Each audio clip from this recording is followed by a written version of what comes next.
मित्रांनो पाहू शकता एक चांगला नंदी मुंबईमध्ये उतरलाय. ओमकार दादा यांचा सोन्या 22-11.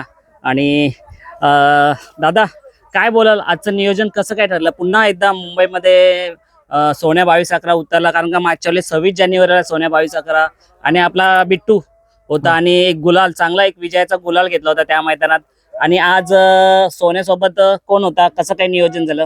सोन्यासोबत ना आमचा मित्र आहे बोवा, त्यांचाच बैल होता पिंटू शेटचा, उंबरलीचा वजीर. चांगली गाडी पळाली आज. कसं काय आज 22-11ला या मैदानात आणायचं कसं काय नियोजन ठरलं? तेव्हा आपला घरचा बैल आहे ते, म्हणजे कसं आपल्याला वाटेल तेव्हा बैल मुंबईत येणार, तो बैलाचं काही टेन्शन नाही. नक्कीच. मग जेव्हा 22-11 सोन्याचं नियोजन पिंटू शेट यांना सांगितलं की हा बैल आहे, मग ते काय बोलले? ते काय नाही, म्हणजे कसे रिलेशन ना, गंधारी गावाचे त्यांच्यावर चांगले रिलेशन आहेत. हा, तर मग ते कसे नाही बोलत नाही, सगळ्यांचे रिलेशन आहेत ना. तर मग कसं बैल पण नावातला आहे, माणसं पण आमची नावातली आहेत सगळी. तर मग कसं कोणता शब्द कोण पाडत नाही. आज मैत्रीपूर्ण शर्यत झाली. कोणाविरोध होतं ते आज? वालिलीचा लक्ष होता आणि पडगे पनवेलचा महबूब होता. अरे वा, म्हणजे चांगली गाडी होती, चांगला गुलाल घेतला आज. काय बोलाल आजच्या गुलालाबद्दल? गुलालाबद्दल तर आम्हाला आनंद आहे. तर सोन्या जसा मुंबईत येतोय तशी पहिली पण 26 जानेवारीला पण 2 शर्ती केल्या. एक बिट्टू मध्ये केली, एक शंभू मध्ये केली. तिथं पण म्हणजे मानाच्या मैदानात आज तिथं पण नाव ठेवला.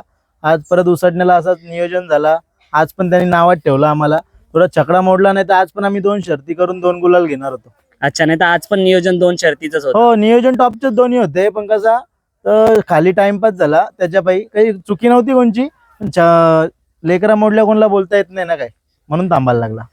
नक्कीच दादा. बघा ना, जेव्हा लांबून बैल येतो, फक्त आपल्याला काय अपेक्षा नसते, शर्यत कशी हो, गुलालाची इच्छा असते. आणि ओमकार दादा एवढा लांबून आलाय, तर यावेळेस सुद्धा गुलाल भेटला म्हणजे मुंबईचा बिनजोडला जम बसतोय, तर त्यांना सुद्धा एक आनंद वेगळा असेल. काय बोलाल? त्यांचं आणि आमचे घरातले संबंध आहेत. भावेश कारभारी झाला, मी झालो, आमचा गंधारी गाव झाला. तर आमचे असे रिलेशन आहेत ना. बापू शेठ आंबेकर वडकी पुणे यांच्या दावणीला 101 बैल आहेत. आजच्या मितीला पण त्यांच्या दावणीचा आपण कुठला पण बैल अर्ध्या रात्री गंधारी गावात उतरू शकतो. कारण की त्यांचं म्हणजे आमचे लोकांसारखं काय पैशाच्या व्यवहारात आमचे घरातले रिलेशन आहेत. म्हणजे एक भाऊ आहेत आम्ही असं या क्षेत्रामध्ये. तर त्यांचा बैल आमच्यासाठी कधी पण येणार, कुठं पण येणार. दादा लांबून जेव्हा बैल येतो त्याच ताकदीतच तेवढाच चलाखीने नियोजन पाहिजे. तर आज म्हणजे त्या मैदानात 2 शर्यती आणि आज गुलाल, म्हणजे 3 गुलाल झाले आपले सोन्याचे. तर नियोजन कोण करतो? मला वाटलं दादा. भावेश कारभारी झालं, अतुल कापसे झाला, सिद्धेश शेलार झाला, तर मंगेश भोईर झाला, आपला रुपेश भोईर झाला, तेजस भंडारी झाला. हे सगळे आमचे मित्र परिवार आहेत, सगळ्यांचं मिळून नियोजन आहे. नक्कीच. आता या पुढचं कसं काय नियोजन असेल? कारण का आता पुन्हा एकदा तुम्ही त्याला उतरवणार, कारण का मुंबईमध्ये चांगलंच गुलाल घेतो सोन्या. तर सोन्याच्या पाठोपाठ पिस्टन पण आहे, तर काय कधी पिस्टनचं काय कसं काय आता व्यवस्थित काय पिस्टन? कारण दादाने सांगितलं त्याच्या पायाला काहीतरी लागलंय, त्याच्यामुळे पिस्टन थोडा ते खतेचा प्रकार होता पिस्टनला. तर पिस्टन पण आता होईल 1 महिन्याच्या आत कव्हर. आणि पिस्टन कव्हर झाल्यानंतर आमची इच्छा आहे का मुंबई बिनजोडला बैल आजपर्यंत आलेला नाही पिस्टन, रेकॉर्ड चेक करा. आणि तो बैल आम्ही आणण्याचा प्रयत्न करणार. त्याच्या पायाला लागलेलं आहे. नंतर 4 तारखेलाच पिस्टन 22-11 पळताना दिसणार होता मुंबईमध्ये. जर बरा झाला तर तो पण बैल आपल्या नावात येईल इकडे मुंबईमध्ये. काय बोलाल? म्हणजे उसाटणे मैदान जेव्हा केव्हा मैदान भरतं, काय ना वेगळं पण असतं त्या मैदानाचं. आज 2 दिवसाचं मैदान होतं. काल सुद्धा शर्ती झाल्या, छोट्या शर्ती, आज मोठ्या शर्ती, आणि चांगलं नियोजन असतं या मैदानाचं. कुठेही कालकोट लागत नाही. काय बोलाल? तर मैदान कसं चांगलंच आहे. काल पण म्हणजे त्यांनी एक निर्णय घेऊन चांगलं काम केलेलं आहे. म्हणजे सगळ्यांचा गोंधळ व्हायला नको, गाडा मालकांना पण त्रास नको, शर्यत शौकिंगांना पण त्रास नको. तर त्यांनी हे 2 दिवसाचा अड्डा घेऊन म्हणजे एक चांगलं नियोजन आखलेलं आहे. मुंबईचं हे खूप वेगळं नियोजन आहे. दादा, आपल्या चॅनलमध्ये आपला बिट्टू सुद्धा आता प्रसिद्ध झालाय, कारण भरपूर जण बिट्टूला आता ओळखायला लागली. त्या दिवशी फक्त लक नव्हता आपला, कारण मला वाटतं तो आजारी वगैरे होता, पण 1001 दावणी सोबत नियोजन होता, म्हणजे तिकडचा पिस्टन आला होता. काय बोलाल? तर नियोजन चांगलंच होतं आमच्या सगळ्यांची. तुम्हाला मागच्या वेळेस पण बोललेलो, आमच्या सगळ्यांच्या एकीने आमचं नियोजन होतं. तर कसा शुभम पाटीलचा फोन आला 11:30 वाजता. बैल आमचा पळवायचा काहीच प्लॅनिंग नव्हता, तर आम्ही आरामच दिलेला. बैलाने दात लावून 2 दिवस झालेले. पण आता फोन आल्याच्या नंतर त्यांना काहीतरी आपल्याकडून अपेक्षा होती, म्हणून त्यांनी आपल्याला सकाळी 11:30ला अड्डा 1 तास चालू व्हायच्या आधी आपल्याला कॉल केलेला होता. तर आपण त्यांच्या शब्दासाठी गेलो.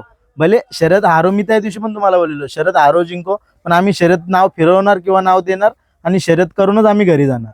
नक्कीच दादा, अशाच मैत्रीपूर्ण शर्यत व्हावा. आपण पुढचा विचार करत नाही, समोरचा माणूस बघतो. आज त्याने बैल मागितले, त्याला गरज आहे तर आपण बैल देतो, कारण लांबून बैल आलेले असतं आणि आपल्याला शुभमदाचा फोन आला म्हणून आपण बैल दिला. हा विचार नाही केला की आजारी आहे किंवा या बोल, हेच नातं पुढे टिकलं पाहिजे. काय बोलायला बैलगाडी क्षेत्रामध्ये? बैलगाडी शेतात कसं आहे, बैल किती पण लाखाची येतील, आज येतील, उद्या पळतील, थांबतील, हे कोण नाही सांगू शकत. पण जी आपण यारी दोस्ती टिकवणार आहे तीच आपल्याला भविष्यांकामी येणार आहे. आज आपला बैल पळाला, आपण बोललो का नाही आपणच भारी, तर 6 महिन्यांनी 1 वर्षाने आपल्याला कोण विचारणार नाही या क्षेत्रामध्ये.